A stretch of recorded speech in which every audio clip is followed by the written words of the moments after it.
What was that? A collapse in Iowa City as Iowa falls 2019 to Iowa State in the annual Cy-Hawk game. It was a disaster. Where we lay the blame? All over the place. Today, Locked On Hawkeye.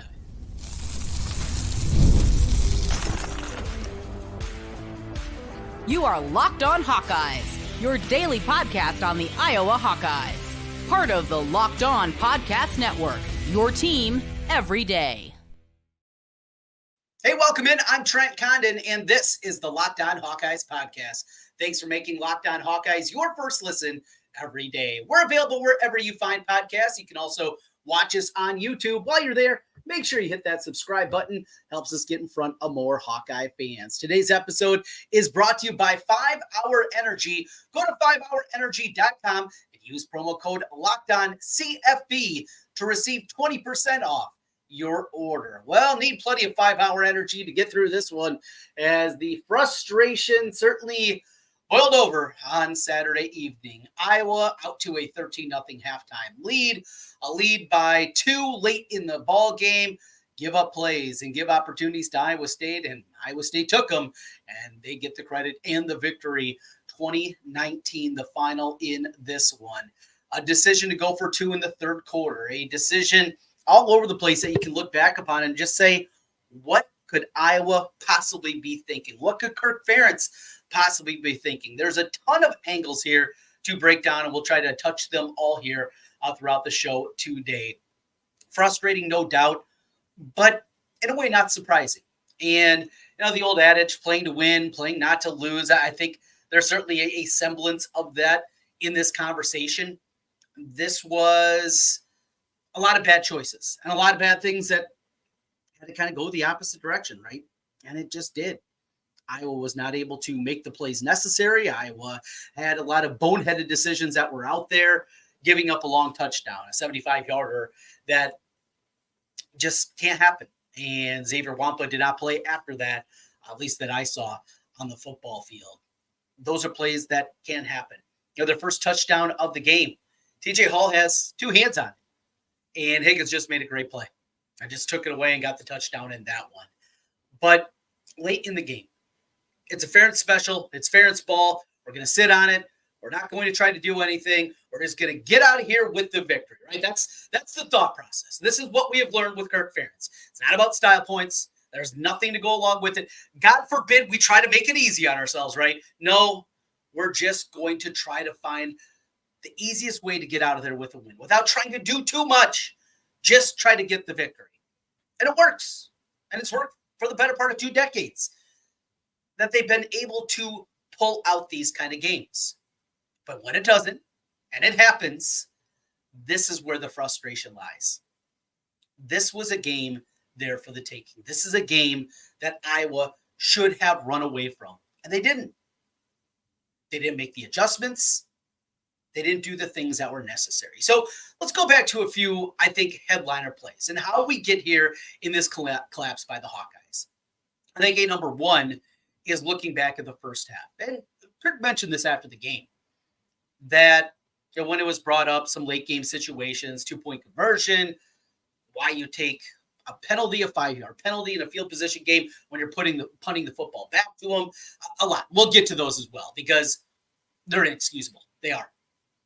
They're inexcusable to not have the football mentality to be able to figure these things out, or at least come up with a realistic explanation instead of moving the goalposts. And that's what Kirk did. And that's disappointing. Now, we know when Kirk Ferentz is challenged with his football acumen, when he's challenged with his hideous clock management throughout the years, game strategy, we know he fights back because he doesn't have a good response. That's what happens. But that's sad. In the first half, up 7-0, things are cruising along. I was looking good. Offense is looking good. Cade McNamara is crisp. He's sharp. 8 of 11 in the first quarter. You're mixing run pass. This is looking like a real offensive football team. Now, what happened afterwards is inexcusable. Cade McNamara finishes 5 of 18. 5 of 18 from the second through the fourth quarter. That's Dakin territory. But not just 5 of 18. finishes 5 of 18 for 27 yards and 2 interceptions. A Hail Mary that he can't get 50 yards down the field. And a huge turning point interception early in the first half. You get great field position. You come up with this play. All right, maybe it's going to be the one that knocks them completely out, puts them away, 20-0, game over. Except the play wasn't there. And instead of actually making a read, you guess. You make a terrible throw. But before that, in the first half, Iowa with the football 2 different times, 1st and goal inside the 5-yard line. The first at the 1.5. And you have Caleb Johnson, who we know is the best running back on this team. It's shown up the first game and a half of the season. Didn't play in the first half of week 1 because of a suspension. Do you have him out there? No. Nope. Not going to do that. God forbid. No. We're going to get cute. We're going to go with the kid that does it right. Kamari Moulton, he'll be in there. Even though you have one running back that's 220 pounds, along with speed. And you got another one that's $180. No, that's going to be our goal line back. Why? God knows. Because I sure don't. And I don't think Tim Lester or Kirk Ferentz could come up with a realistic explanation that's actually true. They want to get Kamari Moulton the ball. But not only that, in the 6 goal-to-go plays that you have, you throw it 4 times. You don't have Caleb Johnson in there once. You set up plays that just weren't there. And then when you see your inability to move the football inside the 5-yard line 6 different times in the first half, you score a touchdown to make it 19-7, and then you go for 2. At the time, I was fine with it. Make a 14-point game. I understand the reasoning, the math. It was late in the third quarter, 4 minutes and change, I believe, left at that time. But then when I thought through, and you think through just how awful they've been in 2-point conversions in general, chasing points in the third quarter, and that they can't move the football from the 3-yard line. What are you doing? But we don't need to talk about that. The bigger deal is what happened in the first half. Well, that's true, Kirk, but you were in that spot. So you can whine and complain about what happened in the first half. That didn't matter when it was 19-7. Kick the extra point. You didn't. Comes back to bite you, lose by a point. So you have that. You have the decision not to play Caleb Johnson in your goal-to-go situations. Why? Who knows?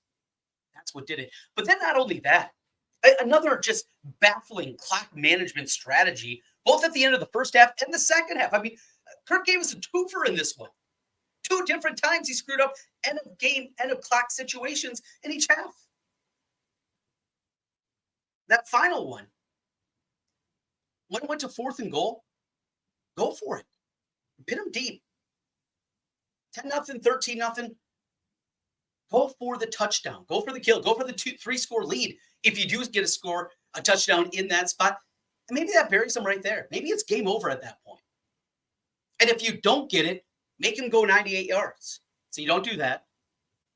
You go after a punt. You give him free field position in that one. From the 50. Just, again, inexcusable. I mean, all these things had to play out in this fashion. And that's what makes this game just so absolutely baffling. How all these things had to happen. And here we are. I know. Each play individually, we can argue about the merits and what happened. And yes, those other guys, they have scholarships too. And we can go through all that. And I understand all that. I get it all. But to have these things stack up, to have them happen, and as we've talked about throughout the course of this summer, to have this play out in this fashion, the margin for error for Iowa football is thin. Kirk makes it thinner at times than it needs to be. Now, in the past, it gave them the ability to pull off big upsets, to pull a shocker against a Penn State and Michigan, hang around, make a play, and he can steal one. But it also allows opponents to get you. Central Michigan a decade ago, that team was putrid, and he lose that football game. Now, we also learned that Iowa team was putrid in their own right. But when a couple of breaks, a funky bounce, just in general, football starts to even out, you take Iowa's best chance of making the college football playoff for the foreseeable future. Next year, they're going to return 6 starters. I mean, they're going to have to be shopping heavily in the portal to replenish that roster. The schedule gets much more difficult over the next 2 years than what they have here. You allow this to happen? You allow a team that was ready to be buried. 13-0, you get the ball on the 42-yard line, you run a cockamamie play, your quarterback doesn't make a read. Your quarterback finishes 5 of 18. A lot of blame on Kirk, but he's not alone. We'll talk about more. Blame, frustration. It is prevalent in this one. Iowa Falls 2019 to Iowa State. We continue. This is Locked On Hawkeyes. Look, staying up late, I use 5-hour energy. It is something that gets me through the course of the day. Use it early, use it late. Whenever I need that boost, whenever I need that pick-me-up, 5-hour energy is for me each and every time. With zero sugar and a convenient portable size, it's the perfect pick-me-up for getting stuff done. The 5-Hour Energy website has flavors galore. They have watermelon, tropical burst, grape berry. There's a flavor for everyone. Try them all. On site, they even have an option to build your own 12 or 24 pack.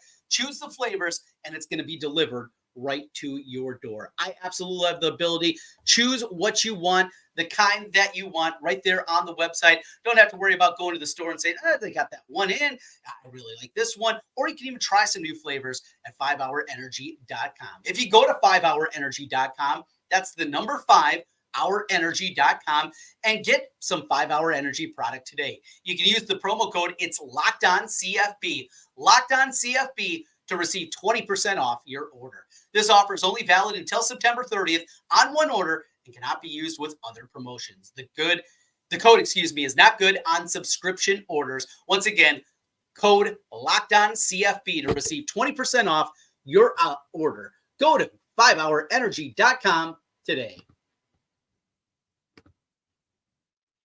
Trent Condon back with you once again on the Locked On Hawkeyes podcast. As always, thanks for making Locked On Hawkeyes your first listen every day. A long list of blame to go around. We mentioned Xavier Nwankpa getting beat and then being benched for the rest of the game as Cohen Intriger came in from him, giving up the 75-yard touchdown. Now, afterwards, Jay Higgins, he tried to shoulder some of the blame. Well, Jay Higgins was not benched in the game. Xavier Nwankpa was. Hugely disappointing for a guy that came in with as much hype, as much pub. We know he was banged up last year, and to have that happen for an upperclassman, it's inexcusable, but it did. And that's one. Rhys Dakin, he's not Tory Taylor. He likely never will be Tory Taylor, and left a lot out there. A lot of opportunities. And though he was okay, Iowa, unfortunately, they need better than okay. When your quarterback goes 5 of 18 for 27 yards over the last 3 quarters, you're going to need more out of your punter. They didn't get it. The defensive line got whooped by an Iowa State offensive line that was, frankly, bad in week 1 against North Dakota. They got whooped. They got handled by that group. Luke Lachey, where was he? Blame the quarterback? Absolutely. How about Tim Lester? I mean, we're going through, and there's a lot of layers to this one. Kirk, he's at the top. Yes, he gets the big check. He gets the most blame. And the way this played out, there's a lot of things that he screwed up. But it's not just him and him alone. Players make plays. Players do things. And Luke Lachey didn't have anything going his direction. You're taking on a linebacker core that had true freshmen out there, a linebacker core that was down realistically their top 3 linebackers coming into the season, maybe 4, depending on what you think of Willich. That's what we're talking about. Luke Lachey, no catches. Not only that, but the game plan. And as the game evolved and changed, and as it was going through, you got Caleb Johnson doing his thing. Great. That was awesome. As we've talked about, we know he's a stud. But we've been hearing about motion. What did we see last week in the second half against Illinois State? Taking Lachey out, moving him out wide, creating some separation, creating some matchups that make sense. Where was that today? We had other components. Jet sweep motion. We've been hearing about this, right? You got Cade McNamara. He's got speed. We know he's got wheels, right? Where was that? How about you move the eyes of this young linebacker core that not only is young and inexperienced, but just doesn't have the reps at this level? We're simplifying it. And this is something that drives me nuts about Iowa football throughout the whole 26 years. They're so damn predictable, right? Offensively, you can just see what they're going to do. And the hope, and blame me, we're actually believing that there was going to be hope that what we were going to see is going to be different, because already by game 2, they're reverting back to the same things. Yeah, it's packaged up a little bit differently, but it's ultimately the same. And the quarterback play. I mean, think of what we've had to watch here over now the last 5 years. 3 years of Spencer Petras. Last year, an injured Cade McNamara before Deacon Hill came waddling out. And now we see a Cade McNamara that is very truthfully, he's compromised. He's physically not there, or maybe mentally not there. When it's good and it's simple, and they put in the scripted plays in the first quarter, that looked good. And he got it going against an okay Illinois State team at the FCS level. But they were also playing the second half against a Big Ten team. And they're going to wear down, and I was able to do that. But what we saw from him, and maybe the biggest indictment, is the inability to get the football down the field on the final play of the game. The missed opportunities. He had Caleb Brown streaking up the left sideline. Miss.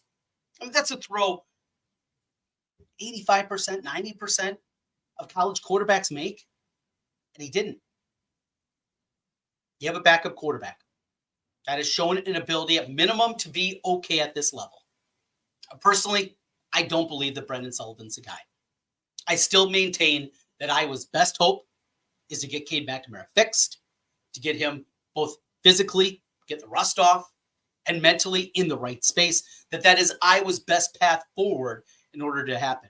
But I'll tell you what we saw over those last 3 quarters makes me look like an idiot. I look like an idiot a lot. Look, I thought Iowa was going to cruise in this game. And through the first 2 quarters plus, I thought I was home free. But you don't punch it in from the 3. You don't punch it in from the 1.5. You try to give them a field goal at the end of the half. You come out, have a play call that is awful, and then you just continue down that path. But not only a play call that was dead on arrival, but then force the ball there. And then you continue throughout the game, and you go for 2 instead of taking a point. You got that one. And then the late game situation. Mentioned the first half, but late game. You put it back. But before that, you take a delay a game. When you're sitting on 3 timeouts, you're not going to need them. Iowa State is out of timeouts. You have a punter that has not shown an ability to get off a powerful punt at the collegiate level.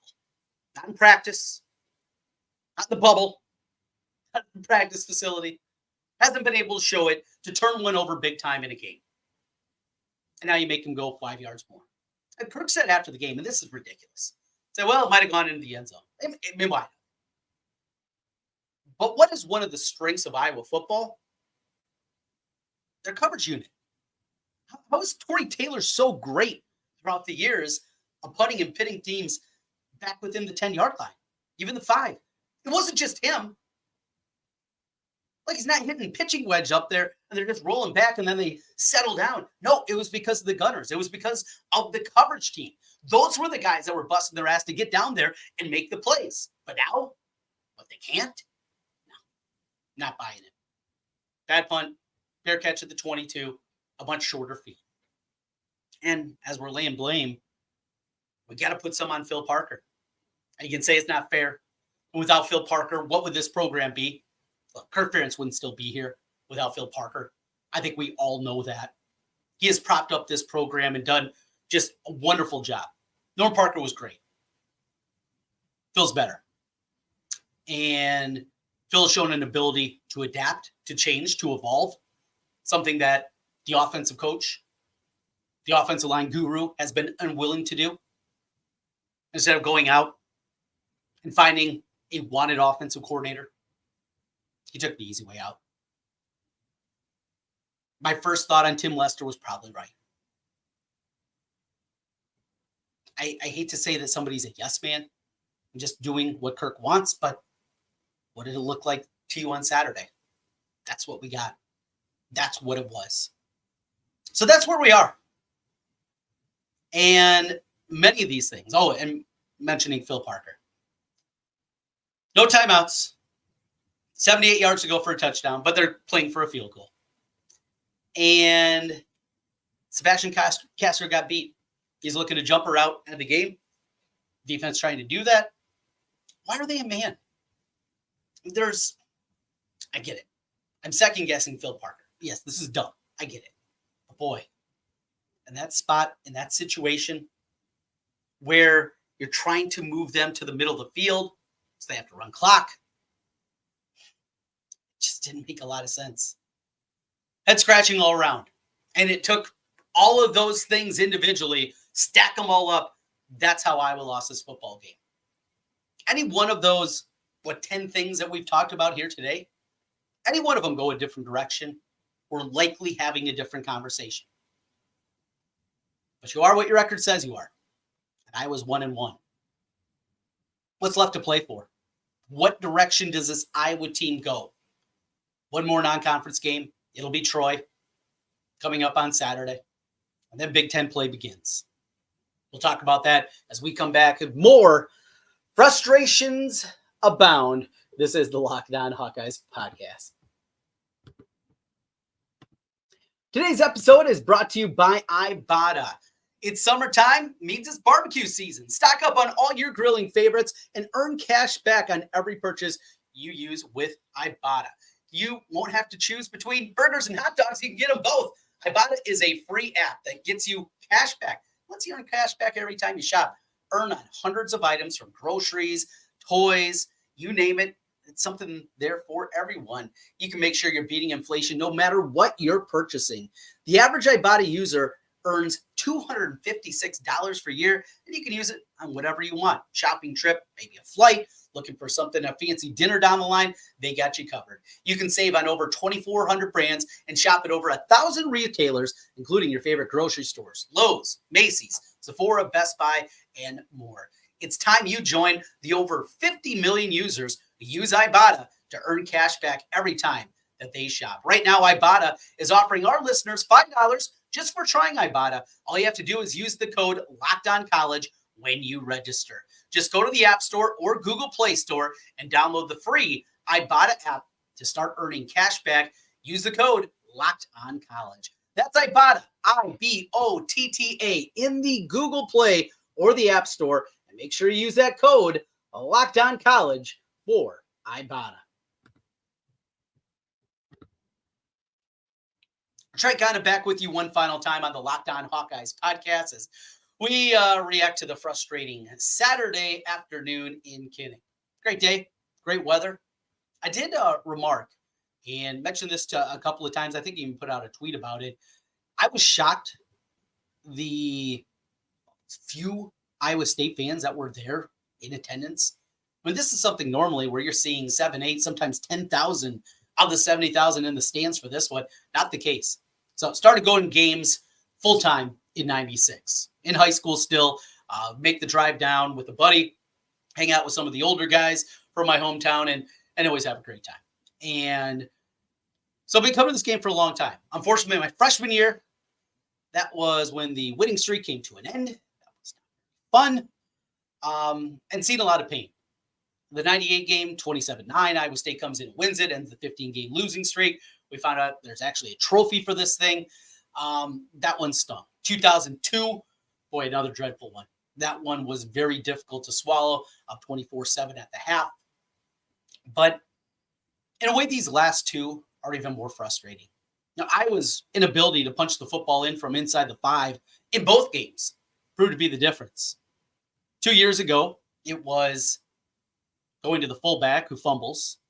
Iowa State proceeds then to take the football and drive 99 yards for the score after that fumble.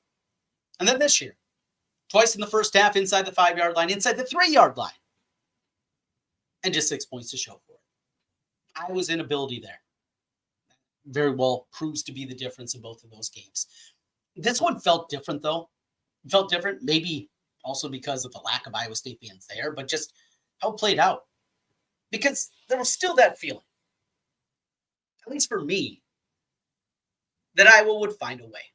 All right, we're punting the ball back. What is Kirk doing? Why is he taking this delay? Okay, fine. But the Iowa defense is going to get a stop. They gave up 20 in the second half. That can't happen either. You just can't. Flukes, whatever it is, but you can't give up 20 points and a half at home. They did. And that's where we are. So what's left? Look, this Iowa team's not going in to Columbus and beating Ohio State. It's not happening. Not with what we've seen out of Cade McNamara, not what we've seen out of this team to this point. That's not happening. So there's a second loss. And that's where it starts to get frustrating. Look, they should bounce back this week. Yes, Troy won double-digit games a year ago, but they've been drilled in both of their games so far this year. Huge turnover. The coach left. I think they only had 5-6 starters back from a season ago. They are completely rebuilding. This should be a get-right game, and you'd hope to see that. Then you go to Minnesota. But revenge, that stuff doesn't matter. Yeah, go out and beat them. Should Iowa? Yeah. Even on the road? Absolutely. Then it's that Ohio State game. And then from there, in order to even have a glimpse of a Big Ten championship or getting to the Big Ten championship game and with it the college football playoff, that means you have to go perfect against Washington, Michigan State, who looked a lot better than I anticipated that they would in their game against Maryland, Northwestern, Wisconsin, UCLA, Maryland, and Nebraska. You go perfect.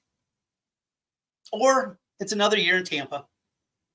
It's a year in Tampa, though, in the new era of college football. And again, when you look at the future, what the future holds for this football program, what the schedule is going to look like, it gets scary in a hurry. Next year, Iowa has Oregon, Penn State, Nebraska, USC, Michigan State, Wisconsin on the schedule. That's 2025. 2026, how about this? Ohio State, Michigan, Nebraska, Wisconsin, and a road trip to Washington. That's what awaits them the next couple of years. This was the opportunity. This was the chance. 9 starters back defensively. An offensive line that comes back intact. Offensive line that still has its own set of issues, as we saw again on Saturday. The pieces were there. The chance was there. And they blew it. They blew it in a rivalry game. Now it's Iowa football under Kirk Ferentz. And they'll circle the wagons. And they'll rebound and they'll have a nice season. But it won't be a special season. That's out the window. There is not a realistic path for this team in today's environment to come back and do something special. Nice, absolutely. They can do that. Special's gone for Iowa football. That'll do it for today. We got you covered throughout the course of the week. We'll hear from Kirk on Tuesday and many of the assembled players as they get ready for the matchup against Troy. And we will continue to break it down each and every day with you. We'll continue to talk and go a little bit deeper. I'm sure there's a couple of things that I missed. Do the rewatch. We'll get the grades from Pro Football Focus on you. Got a couple of guests coming up this week. It'll be a busy time, and we got you covered. Your team every day on the Locked On Hawkeyes podcast. Thanks for making Locked On Hawkeyes your first listen every day. We'll talk to you again tomorrow. Go Hawks.